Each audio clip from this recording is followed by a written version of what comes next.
சரி, முதல்ல கந்த சஷ்டி என்னைக்கு வருது, எத்தனை நாள் இந்த விரதம் இருக்கணும், இதனுடைய பலன் என்ன, இதனுடைய சிறப்புகள் என்ன அப்படிங்கறத முதல்ல பாத்துருவோமா. 22/10/2025 நமக்கு துவங்குகிறது மகா கந்த சஷ்டி.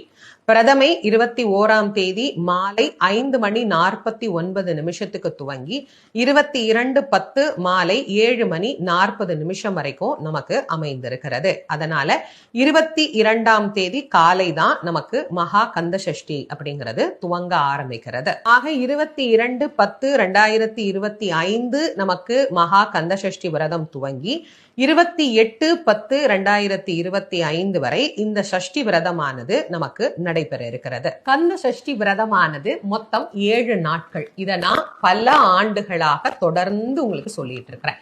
என்னுடைய குருநாதர் வள்ளல் வாரியார் சுவாமி அவர்கள் இதை மிக அழகாக உலக மக்களுக்கு தெரிவித்தார்.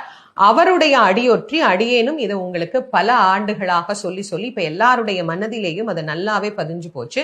கந்த சஷ்டி விரதம் 7 நாட்கள் அப்படின்னு. பல பேர் 6 நாள் தானமா சொல்றாங்க அப்படின்னா, சூரனை சம்ஹாரம் செய்ததோட அப்படியே அந்த விரதத்தை நம்ம முடிக்கிறது கிடையாது.